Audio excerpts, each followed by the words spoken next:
So you move stuff and then things happen. Hello, everybody. Hello, everyone. Technology's always our friend. Technology. Hope everyone's having a good Sunday evening, afternoon. There it is. Whatever time zone it is for you. Donna and why am I blanking? Pasadena. This is we had him on the podcast from Out of the Past podcast. He did the year before Walt. Oh, why am I blanking on his name? I just remember Instagram handle Holland Imaginarium. Yes, Michael. I'm so sorry, Michael. I'm really bad with names. I tell my students that too. Weird is I am not good with names, but I can sometimes it's social media. I blame social media. I remember people by screen names and handles, which I guess is kind of a name. It's true. I mean, that's not what your real see name all the time, right? Hello, Megan. We just got done with our supporter stream. We have a hangout, a Zoom hangout monthly with them. So welcome Megan and April back. We were talking, Tag and James got a 3D printer for their own personal use. It arrived last week. So Tag's been a 3D printing machine and brought some stuff to show me and then to show off too. This was just because Teresa was having trouble wrapping her head around. My head still doesn't wrap around Hold on, let me get rid of the lower third. Around that this all printed as one. I mean, this inside part didn't, but this whole thing was one that can. I'm like, how does it print the hinges? I don't get it either, Teresa. To be honest with you, does it print that all the way through, or is it just a stub? I don't know. Magic. It is magic. Hello, Jill. So yeah.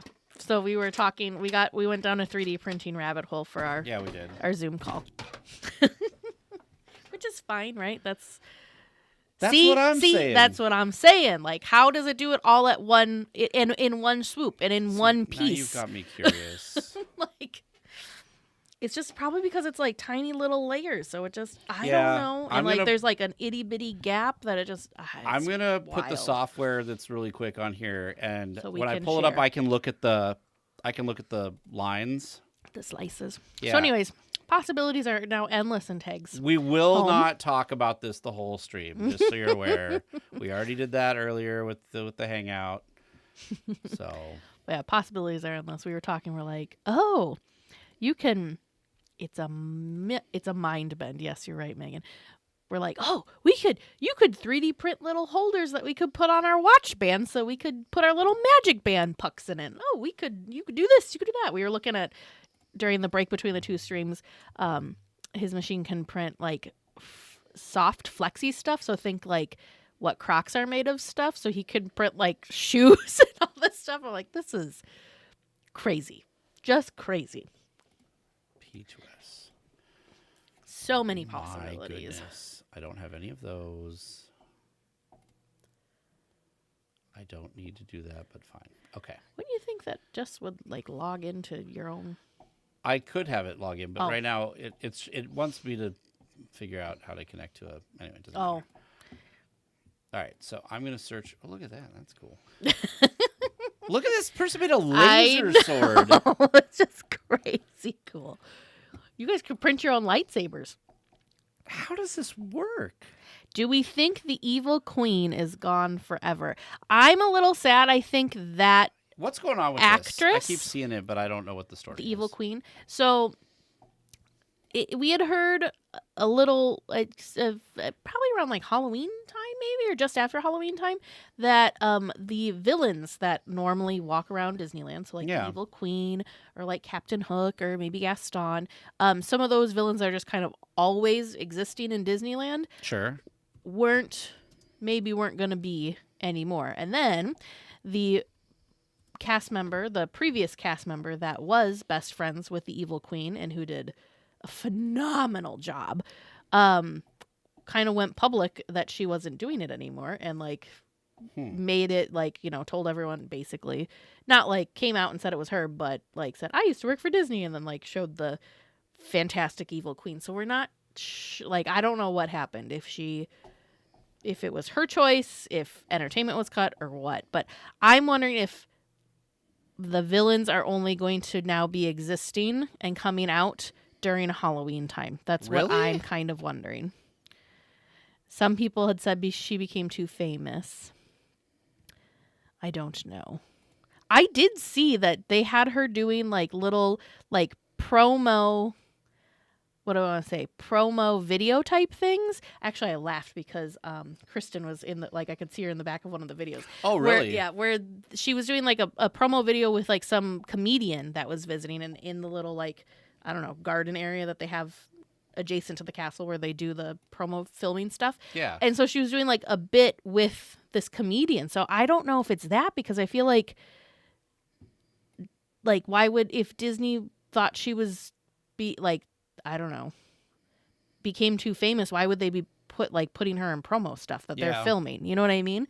So I don't know. The whole thing's just interesting. Maybe she could be a guest on the show. She could. I think she's blowing up right now with social media.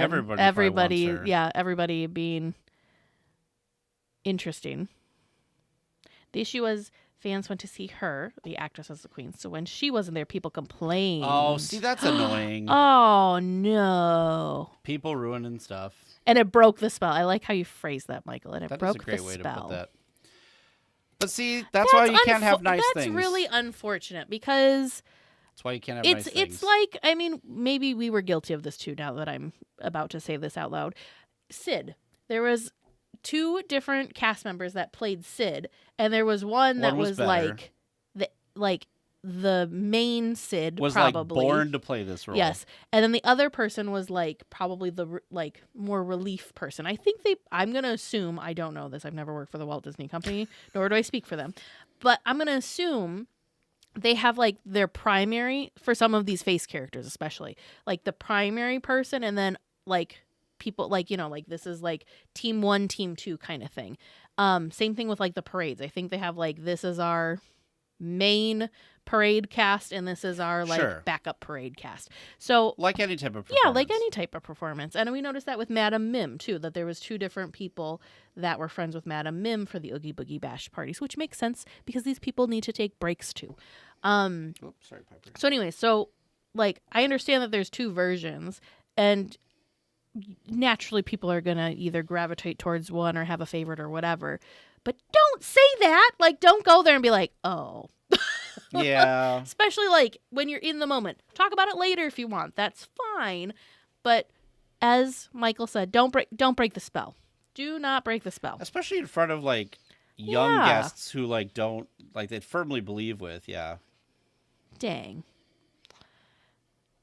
No, Michael, you did totally fine. Exactly. This is why we can't have nice things. Which is, and I don't know why people have to ruin things. The thing that's even more unfortunate is if that's truly what it was, now this woman can no longer do something that she was obviously very passionate about and enjoyed doing and was phenomenal at. So that's just nobody wins. What? Nobody wins. Why did it do that? I typed in Disneyland and it corrected to Disney ears. Yes, that's a great way of saying it. To love Disneyland is to love the magic. But yeah, so she's now kind of gone viral with her telling of her story. But the same thing happened. I know this is the wrong park. Walt Disney World, they had someone playing a character. His name was Tally the Elf, and he was in the holiday Christmas parade, whatever. I can't remember what it's called. I'm a travel planner. I should be better about these things. But and then this year, like he like got super popular, that it was causing issues, and like just because he was so good at what he was doing, like Once Upon a Christmas Time. Yeah, well, there you go. Once Upon a Christmas Time, and so this year. That person was no longer Tally the Elf. Tally the Elf was portrayed by other people instead, which is, again, just... Can I just mention in her post that I would never think that this real-life person was this... Like, she looks so different in real life versus her portrayal. And she was amazing. I hope they don't do this to Cruella, because Cruella's phenomenal. Cruella is also amazing, but I don't know if I've seen another Cruella. Yeah, Jill, so they don't want the character to be popular. Yeah, it's just kind of, I guess it's a fine line, you know? But, man, it makes me sad.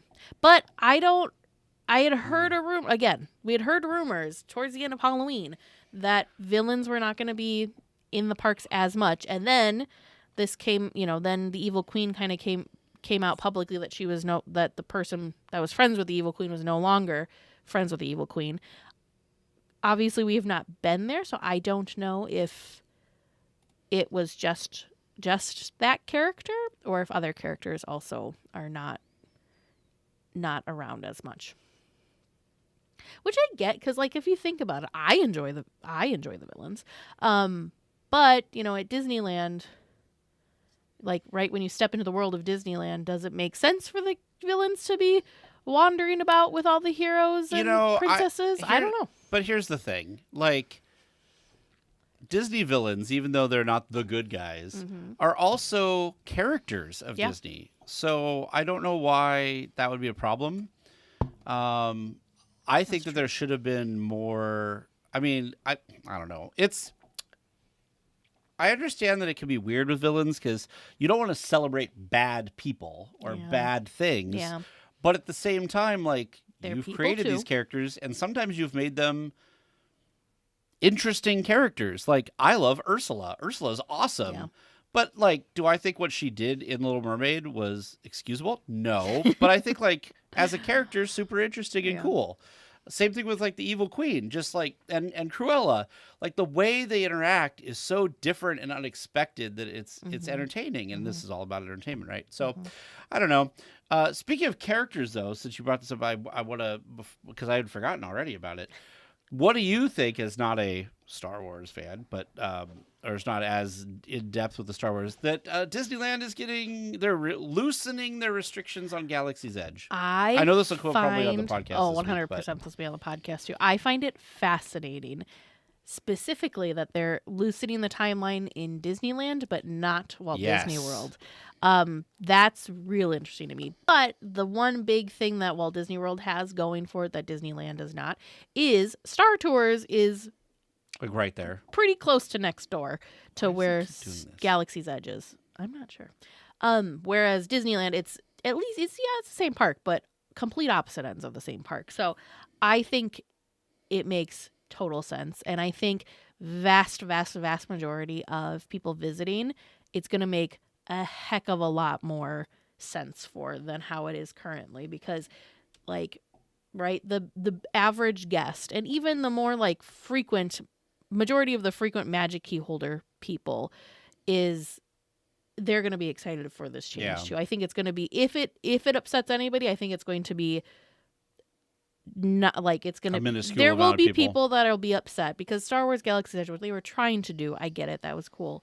But I think a lot of people also know that it wasn't what it was supposed to have been, and wasn't as successful as it could have been if it would have gone with what they originally said it was going to do. So I think it's great. Honestly, I think it's great. Now, what do you think? Do you think that means anything? Is there writing on the wall for Tomorrowland or for specifically, like, are we going to have as much Star Wars stuff in Tomorrowland as we do now? Or do you think like Star Traders is going to change stuff up? I don't know. Do you think we're going to still have, like, is Star Tours Days limited? Do we think that the Star Wars overlay for Season of the Force is still a thing? No, I think that's all going to stay. I think this is just making it's heeding to what people have wanted for a long time. I am kind of excited about some of the stuff that they're doing. Like, I think they're bringing some different food and stuff. I think they're bringing the Cantina Band kind of stuff to Oga's, which I think is kind of cool. Fun. Well, and a lot of people don't realize that Oga's isn't the cantina that you see in the movie, So I think that's cool that they're kind of blending those together. But I think it's good changes, and it's doing the same stuff that we asked them for. But I don't think Tomorrowland's going to do anything. There was an article from what was the article originally on? It was that one that I couldn't get the Wall Street Journal? Well, yes, but what was the article about? Imagineering. It was about Imagineering, yeah.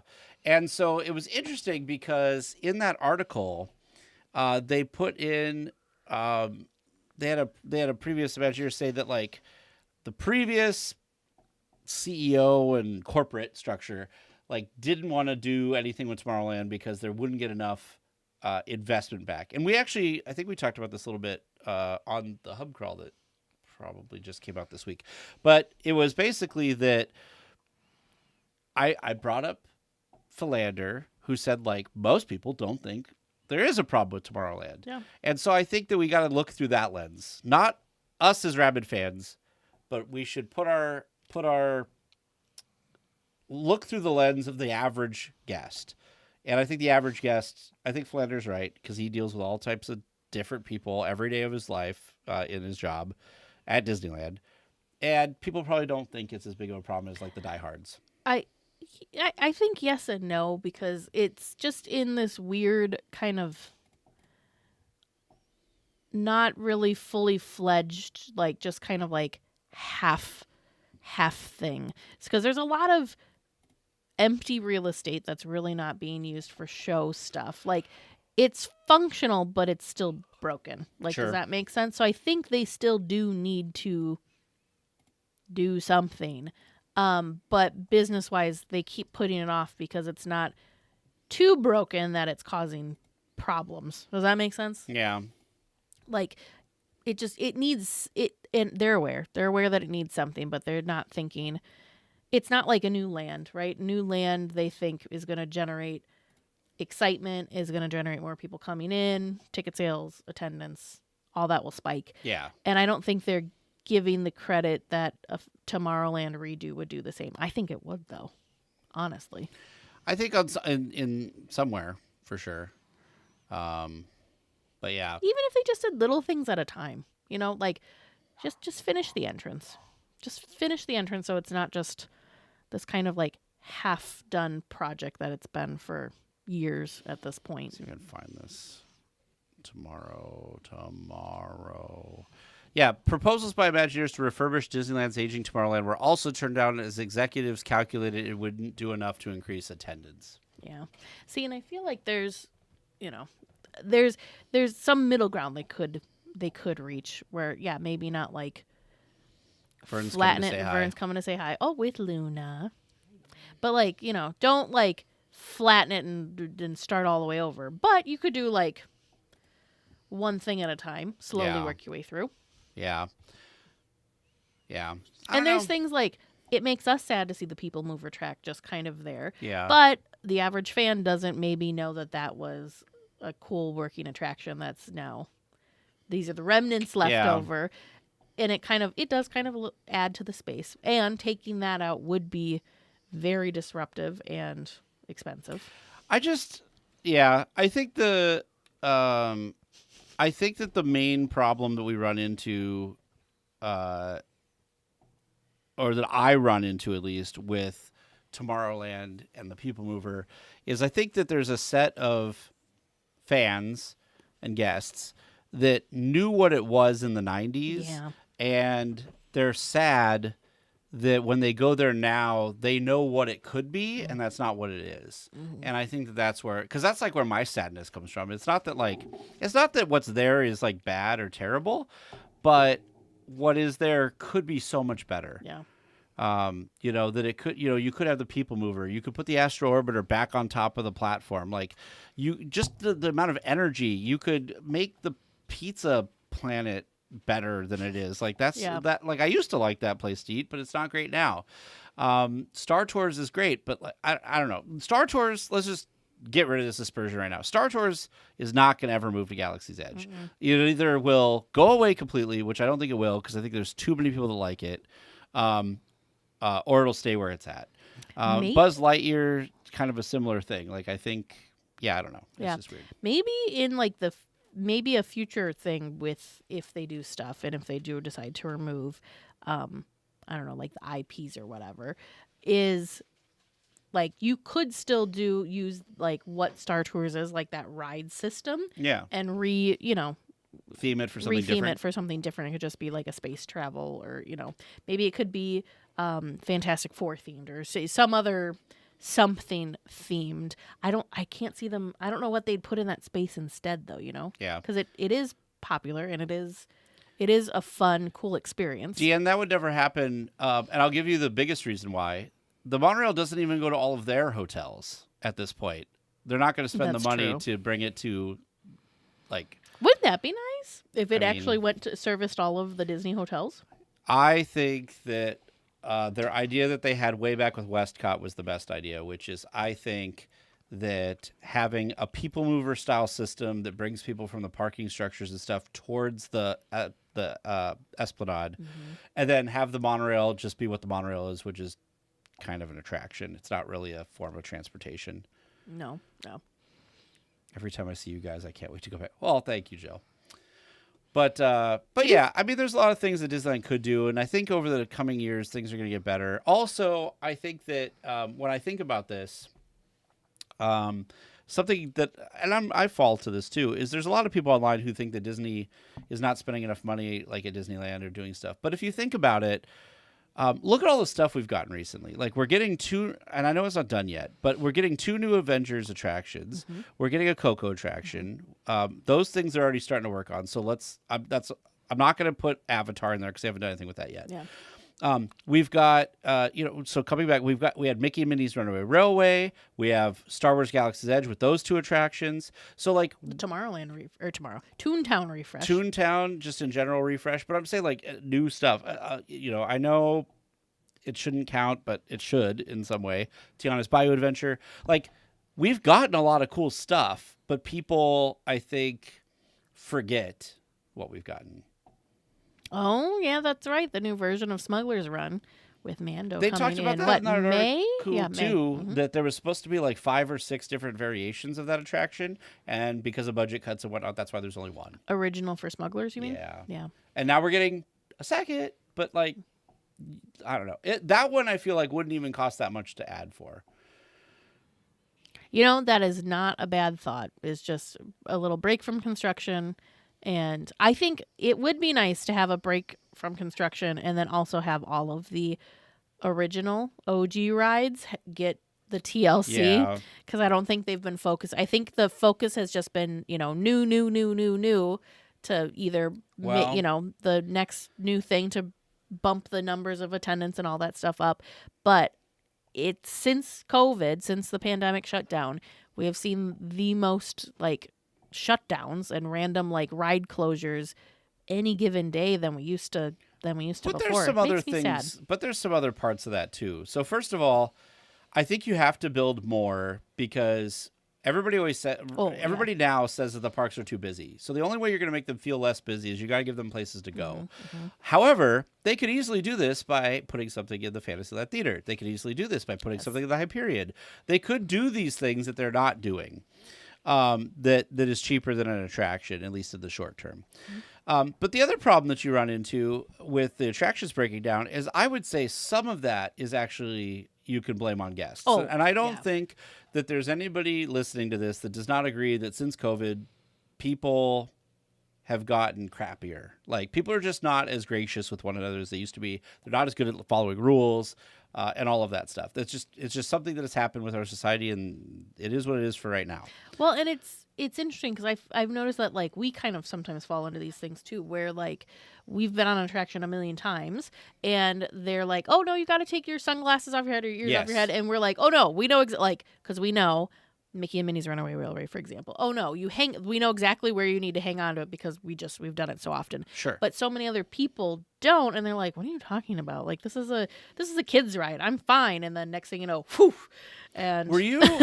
Was it with you or was it when I was there with James and Alex that we got on Rise of the Resistance and there was a guy in the row in front of us who the cast member kept saying, "Sir, you need to take your hat off. You need to take your hat off." And they weren't going to start it until he took his hat off.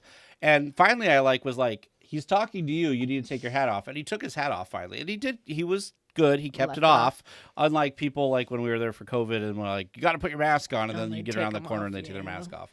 But anyway, but also I think, Jill, you're bringing up something reservation. Mm-hmm. But the other thing is that I think that the reservations are probably fine. But because we have Lightning Lane, it makes everything a lot longer too. But I'm not going to go on a rant about Lightning Lane here. We all know how everyone feels about Lightning Lane. Yeah. I still, with doing the vacation planning stuff and having to price out Universal's Express Pass system, which is their Lightning Lane version, which is in a way better because you don't have to book your return window. You can just show up when you're ready to ride the attraction. Well, that's what Disneyland has now. They have that premiere. Yeah. So, but whatever. the only version at Universal is that basically what the premiere is, and it's similar price point where it's like basically you're paying double for your ticket to be able to use that. But then it's more worth it because then you're actually I feel like then you're actually skipping a line, whereas right now you're not really. The other thing too that I noticed, James was looking at Universal because he's got a conference in June that he's going out there for. And he was looking at the annual passes for some reason. But their annual passes are a lot cheaper. Their like high-end pass for Universal in Florida is like just over $1,000. And it gives you a ticket to Halloween Horror Nights as part of it. And I was like, none of Disney's passes gives you like, wouldn't that be a cool benefit? Like you get one after hours party as part of your park. Or like, even if it's like you get it for 50% off. Right. Something. That's kind of interesting. Yeah. I just think it's so, like I was looking at their stuff and I was like, this is so. Now, one thing that sucks right now is none of their passes include Epic Universe. Oh, yeah. Which got me because they have an annual pass that says 2 park. So I'm like, okay, Islands of Adventure, Universal Studios. Yeah. And then they have 3 park. And I'm like, oh, Epic. Nope. Volcano Bay. The water and I'm park. Like, that is not the same thing, people. That's a good point, Donna. The reservations for scheduling. Yeah. That's a good thought. Yeah. So yeah, tickets and passes. So if I go into annual passes, this is in Florida, so a little bit different. That's also a great point, April, is reservation system. It allows them to track attendance better, which then also allows them to reconsider their pricing. Sure. Yeah, but see, look, two park seasonal $425, 2 park power pass $475. They also have pass. Does that mean you get? They're just at different levels, so like you can look. Got it. Whatever. Then they have a preferred pass. And then they have the Premier Pass, and then they have, I guess Premier's the highest one. But what's interesting is like, Volcano Bay. So this isn't even the one. This is the 2 park, which they get weird because you can do 3 park passes. So their highest end one is the 3 park Premier Pass. It's $1,045. You can do the monthly payment like Disney does. No blockout dates for any of the parks. Universal Express Pass after 4 p.m. So you get like Lightning Lane after 4 p.m. Free valet and prime self-parking. Yeah. And discounts on merchandise, hotel room discounts, food, whatever. Early park admission, pass holder exclusive entrance, complimentary Halloween Horror Nights ticket, and admission to select special events such as Mardi Gras and holidays. Look at that. Like, what? That's wild. I wonder if that doesn't change though because of Epic, because I don't think Universal was getting the attendance that Disney was getting, but I wonder now with Epic if they're going to have to reconsider how they do that. Jill, no, we did not renew our Magic Keys last year because we did the math, and last year we definitely did not break even if we would have bought tickets versus what we paid on Magic Passes. And actually, I think the year before we had just broken even, probably mainly because of like tickets, but then like our break even was actually from discounts and stuff. So we were hovering last year, and then last year we definitely didn't make it. So yeah, that was for Florida, yes, Donna. I am curious now that you say that. Let me go look at Hollywood and see what because the Hollywood passes, I think, are different. 3 months free with any new annual pass. So they're really trying to. Okay, sorry. I know this is not Universal Weekly, but I do love what they're doing with like their fan fest nights. I think those look so. Like, what a fun thing to do. So their platinum annual pass is $5.99 on sale right now, but it's usually $6.09. So you can pay monthly. Let's see, no blockout dates. It's good for 15 months, so you get 3 extra months on it. So it can pay for itself in 6 visits, not counting the value of general parking. Includes free general parking. You get a merchandise discount. You get Universal Express access after 3 p.m. Free Halloween Horror Nights ticket. invitation to special events, discount on general admission for friends and family, 10 to 15% discount at City Walk locations, and discounted Halloween Horror Nights tickets as well. But I will say, it is one park too. Universal Studios Hollywood is not on the same level as Florida. Yeah. It's not a bad park, but you're getting less. I mean, Disneyland has a lot more. Interesting, though, when you look at, what other theme parks are doing and offering when it's similar stuff for, Knott's. Then you look at the Knott's things. Basically, Knott's, I think we realized one time that if you go twice, it makes sense to have the annual pass. Yeah. And then they've got all sorts of fun stuff, like you can add, drinks and food to your passes. Okay, so their high-end pass is $250. Is $250. This also gets you access to their 40-plus other Six Flags parks. Dang. Preferred parking, a free bring-a-friend tickets, and more. What? Bring a friend. No discounts. blockout dates, free general parking, pass perks, whatever that is, Six Flags hotel discounts, free preferred parking, preferred entrance, 2 hours daily. So that must be in the morning, maybe when they're busy. One single-use fast lane. Per visit. 2 free bring a friend tickets annually, access to a VIP area. Well, that. Huh. But yeah, they have the Disney is definitely the too. Premium for all of this stuff, right? Well, and even Walt Disney World, I think. I was going to say Disney World's even different price. Anyway, I just find this stuff fascinating because I don't pay that close attention to it at the other places. Yeah. So yeah.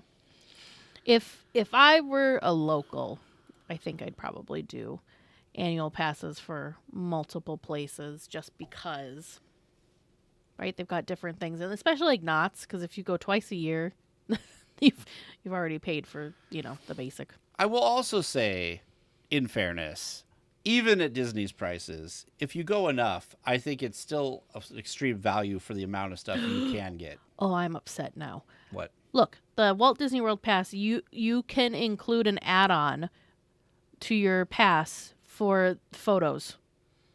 You can, there's an optional add-on for Photo Pass. I wish Disneyland would do that. Disney, if you're listening, we would like the optional add-on for Photo Pass for all levels of your Disneyland passes. I just think that they've looked at it and been like, well, people buy it. Yeah. I mean, they do have it on, half of their passes now? Yeah. The top, are there 2 or 4? There's 4.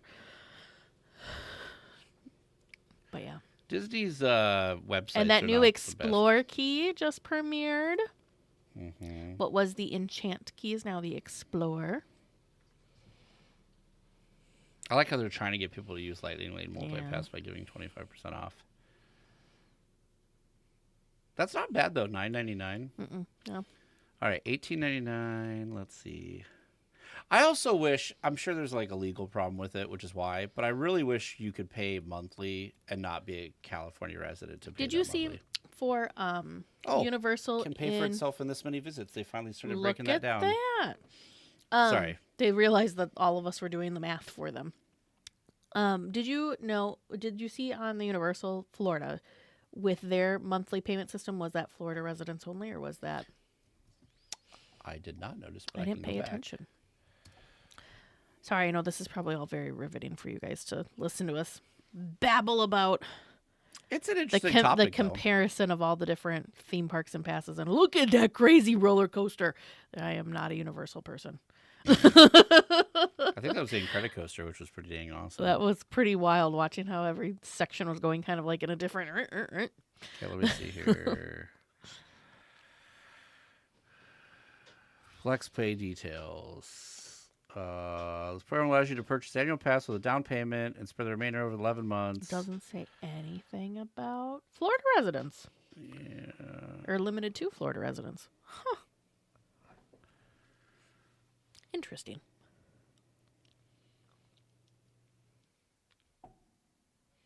Yeah, I don't know. I wonder if that's a California thing, or if Disney just decided to do it that way. I don't know. Yeah. Anyways. Anyways. See? Just include PhotoPass with all the magic keys, please. Well, they did with 2 of them, just not the other 2. Dan said, sorry I stepped away, so maybe you talked about this, but I saw an add-on for Disneyland tickets that has a food option that saves 10%.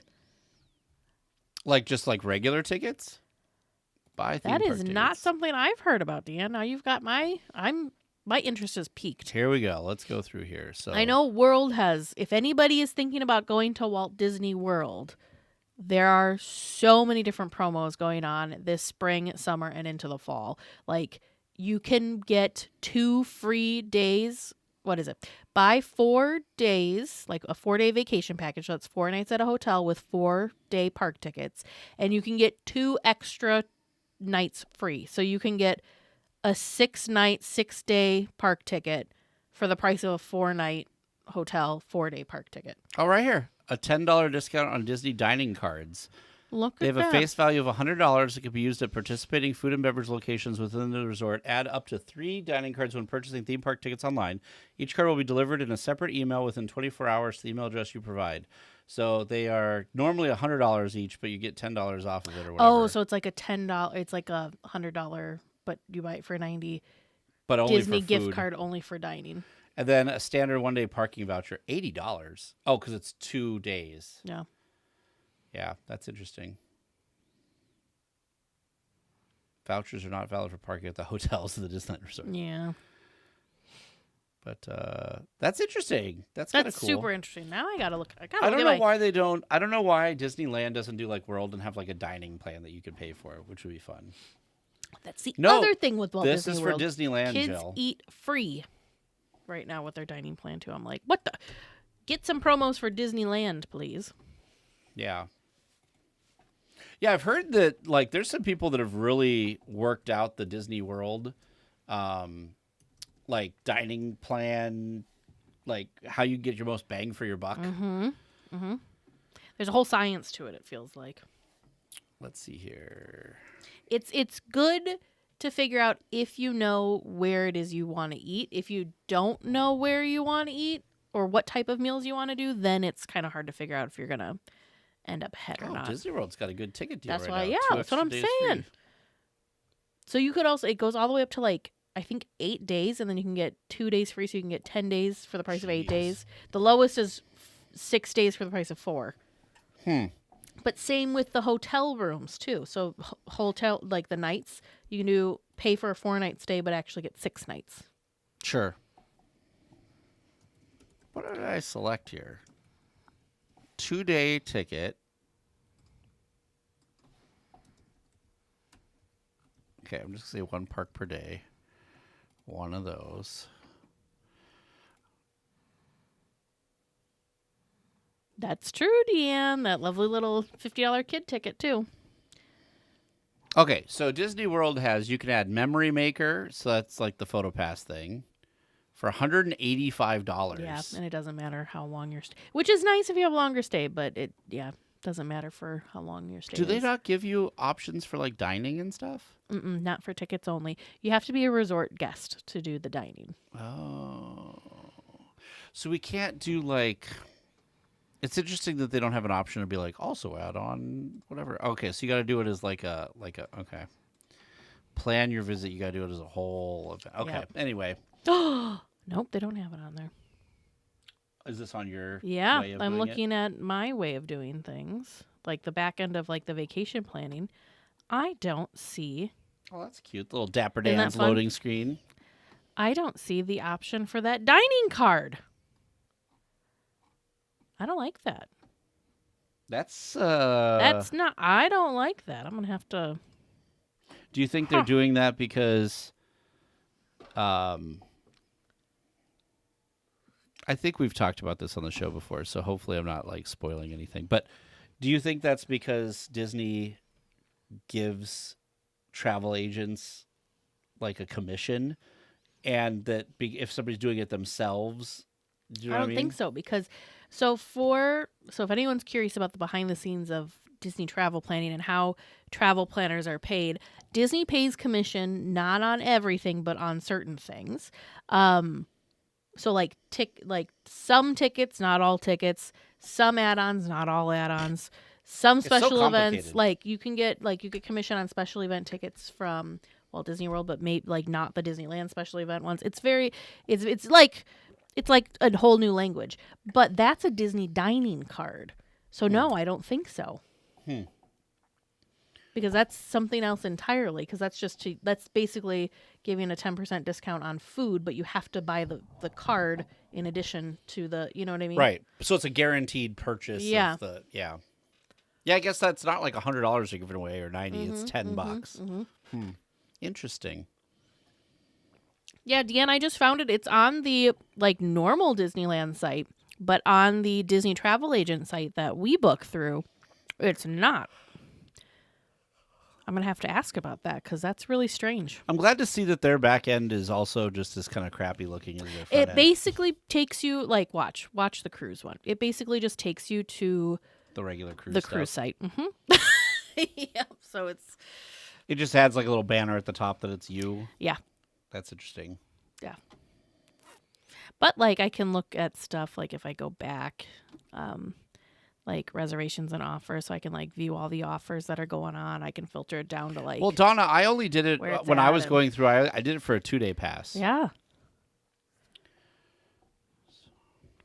Yeah. So interesting. So not that.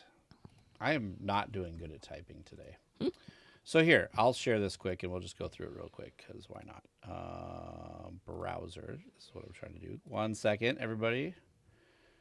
Let's do window capture. Oh, that's right. The Safari. California resident park tickets are still going on through May. That's the other. All right, so if I say buy theme park tickets, this is what I'm going through here. So Disneyland loads. I'm going to select a standard theme park ticket. I'm going to say for 2 days. I'm going to say one person. I'm going to say one park per day and hit continue. I'm going to pick, let's pick Friday because, why not? And Saturday and continue. And we're going to start at Disneyland, end at DCA. Why not? And here it is. So Lightning Lane Multi-Pass. Yeah, that's and wild. Disney Dining Card and standard 1-day parking Do you want to know what is interesting? Hmm. You didn't used to be able to add Lightning Lane on ahead of your trip if you were buying tickets only. So that is new. That's also new on my side. But so is this Disney dining card and the parking voucher. Those are new too. All of this is new because it used to just be, here's your ticket.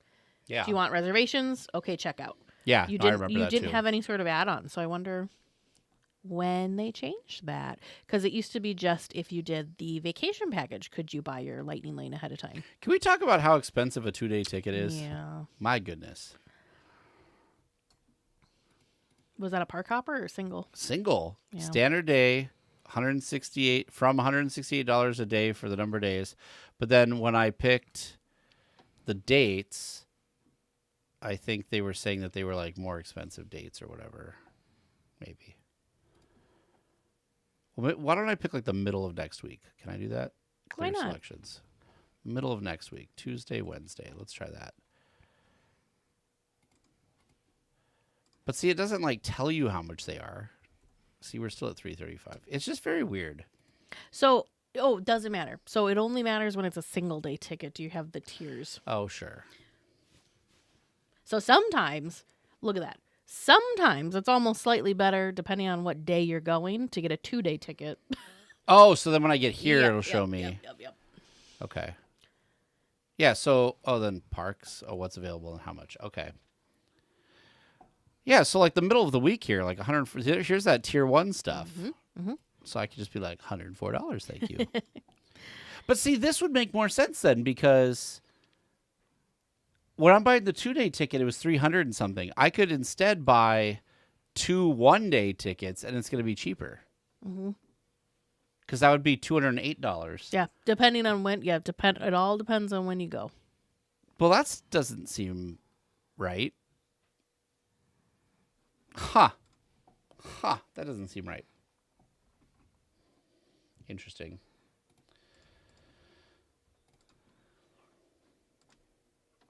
Is it frozen? No. Oh, it's not frozen. What is that? It's our friend made apple pie, like like the drink apple pie. Apple pie, and he has been known to not make it correctly. And so apple pie, this might be just a Midwest thing. I don't know, but we'll have a little lesson.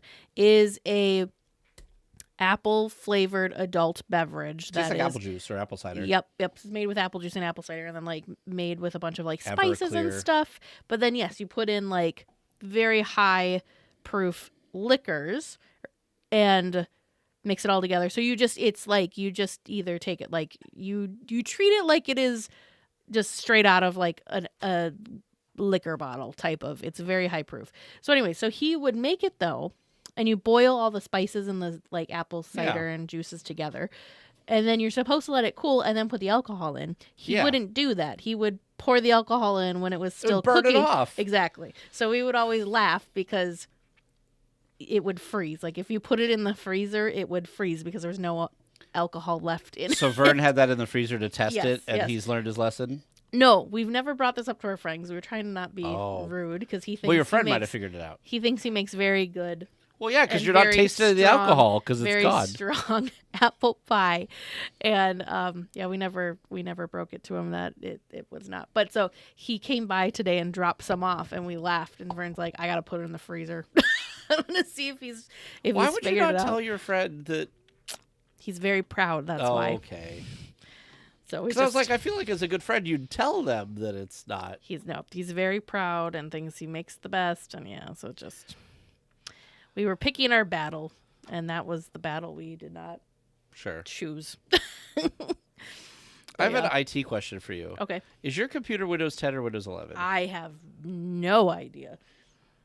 I think it's 11, but I have another question even. Are you putting stuff in the concierge chat? I am. I'm letting the concierge know about the ticket thing. I'm like so shocked about that dining card thing that you could add that on. Well, see, on the streams, you learn stuff that you maybe didn't even know. Yeah, I thought you were so buckled into that stuff that I thought that you would just know. So, Disney, how this works is Disney sends us, like, info for things that are changing. Yeah. Apparently just on our side and not, like, sure, as a whole. I would have thought that all the promotions were, like, everybody benefits. So the fact that they didn't say anything about this and it's a one, like,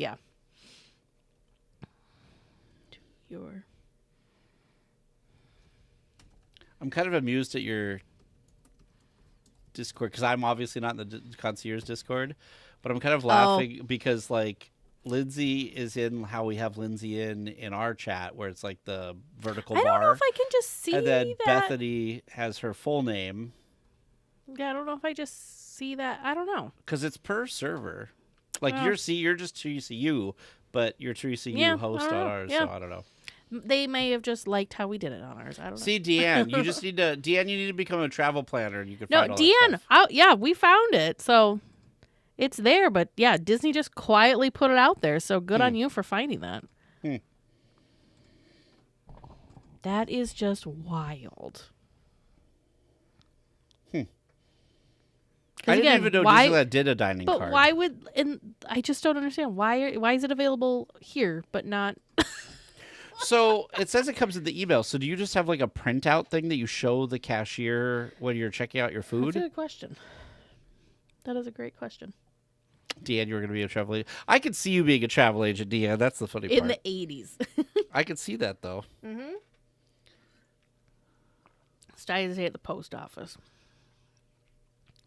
50% off a deposit due at time of booking. What are you looking at? Oh. I'm just looking at all the deals that are there. This has been going on forever. So you guys got that. You probably didn't even realize you got it, but yeah. Because it's usually like 20%, but they have been doing 10% instead. Lots of Alani savings too. Are your parents excited for their trip? They're so excited. They're so excited. Did you say this is their first Disney cruise? And it's this ginormous, amazing itinerary? Mom's second Disney cruise because she went with us when we went this last spring. My dad's first ever Disney cruise. My aunt, who also loves Disney, like in my family, like my aunt is like the other Disney, like big Disney fan. Has she done a cruise? She has not done a Disney cruise yet, so this is her first Disney cruise. So she's super, super excited. And then and that's my mom's sister. And then my dad's brother and his wife have never done a cruise before. How many cabins do they have? 2. Okay. They have 2 cabins. They've never done a cruise before, and this is the first cruise that they're doing. So that's the one that's quite a little the commitment. Yes. So it's kind of like you're either gonna like sink or swim, love it or hate it, and you're gonna find out real quick. And so hopefully they love it. And yeah. Because we were talking to Teresa's parents. My goodness, we were talking to James's parents today because they went on a cruise in December. They went on a cruise. They're going on a cruise like this coming week, and then they've got another one in February. Holy cow! Because they've really gotten into cruising. I guess, yeah. And they really like MSC. Mm-hmm. But we were trying to figure out like his parents. So this is crazy to me. You might not think this is that crazy.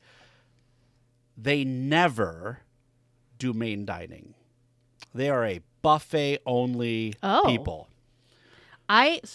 They said we don't ever go to the dining room. My experience, I mean, not the same cruise line as what they're on, but like Norwegian, I was not impressed with the buffet because it was literally like I couldn't do the buffet every day because it was the same thing every day, and like sure. I don't know, variety. But I guess if you're someone that likes consistency, then yeah. Sure. So they are doing the Trans-Pacific cruise, and it is a 14-night cruise. So they're doing a cruise where they're moving the ship. So they're starting in Sydney, Australia. This one, right? Oh, I lied. 15-night South Pacific cruise that is starting in Sydney and ending in Honolulu, which is like my dream cruise. And I can't go because it's 14 nights, but they are going to be doing a week in Sydney prior to the cruise, and then they're going to be spending just shy of a week in Honolulu after they're done Sydney cruising. to this, to that. Yeah. All the little Pacific islands. And then a whole bunch of nothing. Yep. Wow. Yeah. What a wow. Mm-hmm. That's actually not a bad price, really. It sounds, well, that's an interior cabin. But still. Yeah. But yeah, it's like, yeah, my dream cruise. And the thing that I'm very, very, very, very, very sad about is this might be the last one because Disney announced that they are not going to Australia next year for their Disney Cruise Line stuff. So this may be the last Trans-Pacific. What ship are they on? Cruise, the Wonder. They're on the Disney Wonder. Okay. So one of the original, right? The Wonder's one of the original? The Magic of the Wonder were the 2 original? Yep, okay. yep. Deanne, I'm sure you will still have fun on your non-Disney cruise.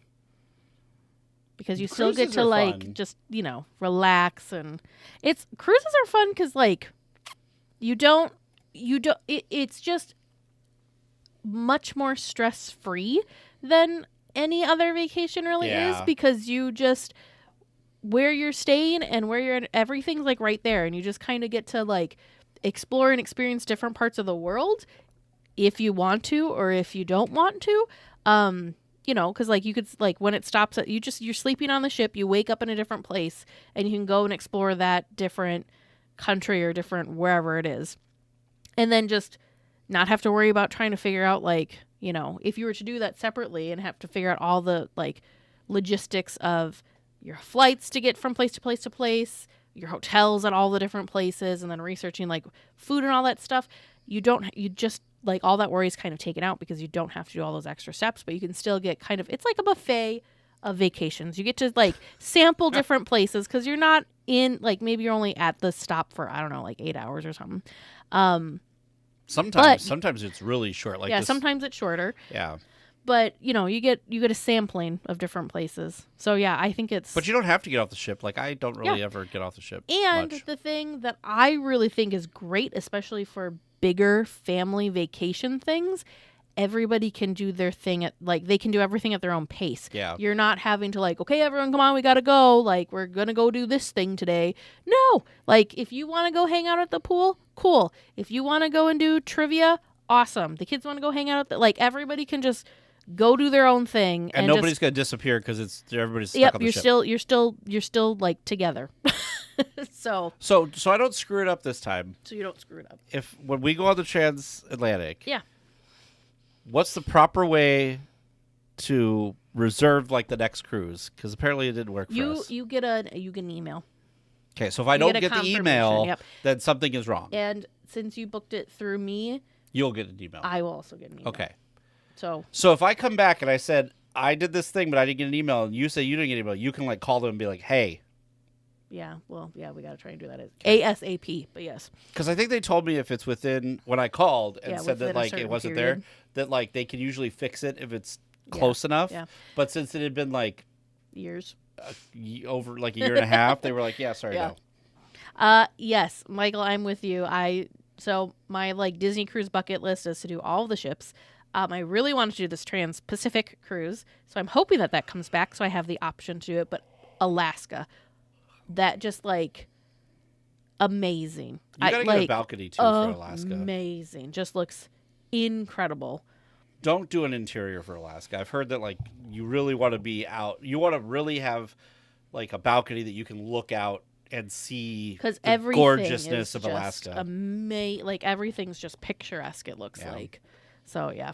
James said he went on a cruise previously to Alaska and he thought it was great. So he wants to do a cruise, not Disney cruise, a cruise to Alaska. Yeah. But they're in high demand though. There's so there's seasons. There's like a high demand season, but like even in the season that like Disney ships are up there, there's peak and there's non-peak. Oh sure. So if you're on the cusp, like the beginning or the end of the season, that's more non-peak because it's colder. So people don't really want, right? It's already cold, so you don't want to go in more cold weather. So, yeah, it just looks gorgeous. Contact Teresa Concierge. She'll get you hooked up. Yes, I will help you guys with all of your Disney cruise needs. But it just looks stunning, just absolutely stunning. And we were talking about it too. Are we getting more Disney cruises out of Southern California? Yes. Yes, there are more cruises happening in Southern California than there had been, which is amazing. I want to say both the Magic and the Wonder are going to be doing some cruising from Southern California. San Diego is, the port.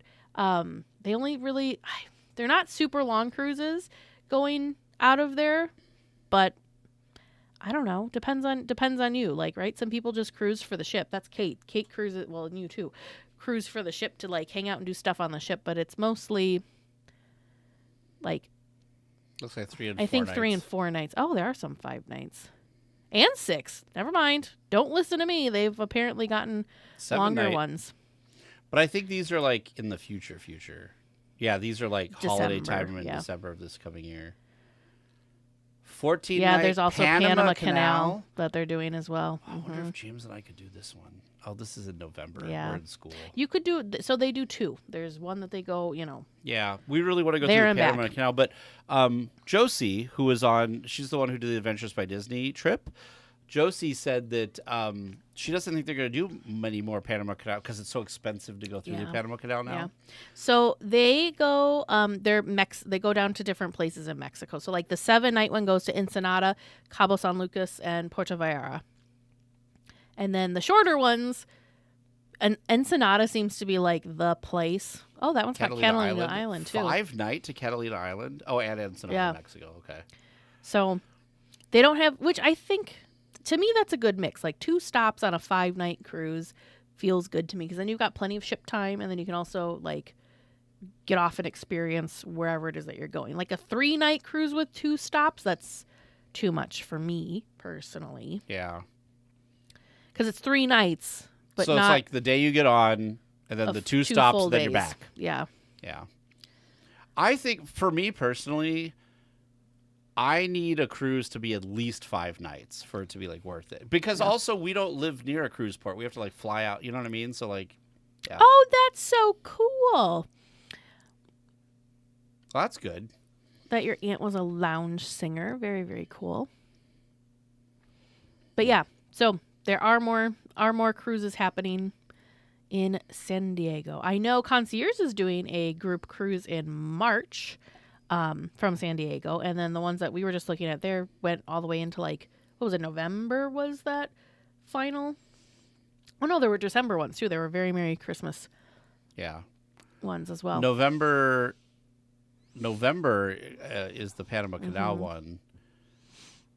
But yeah, there's the Christmas time one. It just took me to a page instead of showing me the dates. But yeah, there's the Christmas, Very Merry Christmas time cruises, and then there's also the Halloween on the High Seas cruises that they're doing. I want to do a Halloween on the ship. I think there would you be go. cool.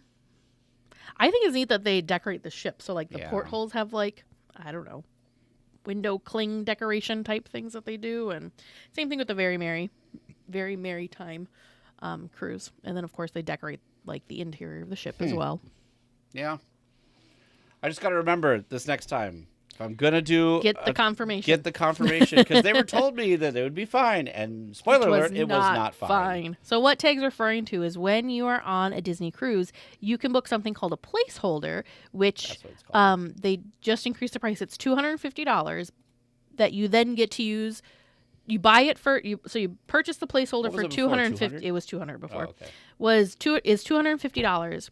And that gets you 10% off your next sailing. They actually are now running promos that those placeholders could be worth more than the 10% off. Oh. But at least 10% off your next sailing, plus that $250 goes towards that next cruise too. So you're not like out anything. And if you decide you're not going to cruise, that 10% off would have been a big deal for us. Yeah. If you decide that you're not going to cruise, it has to be used within you have to cruise within 2 years of booking the placeholder. If you decide that you're not going to cruise and you haven't book something with the placeholder, you can actually get it, like you can cancel it and get your money back. So there's really no downside. Yeah, you just got to pay attention to your 2-year window. Yeah. So, and like my mom had booked a placeholder when we were on our cruise this spring, not knowing that they were going to do the transatlantic. Oh, sure. And there was actually Trans-Pacific, you're right. I was looking at your thing. Yeah. There's actually a 30% discount that was going on. So they could have either used their placeholder or the 30% discount. So we just... Well, 30% is way better. Yeah, so we did we booked it at 30% off, and then I called and got her placeholder canceled, and then she had the choice of getting the money back or putting the money towards the balance owed on the savings or on the sailing. Nice. Yeah. So yeah, no, it's a great deal if you're gonna do a cruise once every 2 years. It's a great deal. Which is kind of the cadence James and I have been on for the transatlantic thing. But yeah. I don't know if we'll do it again. We'll see how it goes this time. But like, it's a great deal. Mm-hmm. I don't know. We'll have to see. Anyway, it is 8:34 here. Holy buckets. Thank you, everybody, for joining us. We had quite a journey over everything. Did. But Teresa learned something good tonight, so that's awesome. I learned something new. So, yes, thanks for joining us, and we'll see you next time. Thanks, everyone. Bye.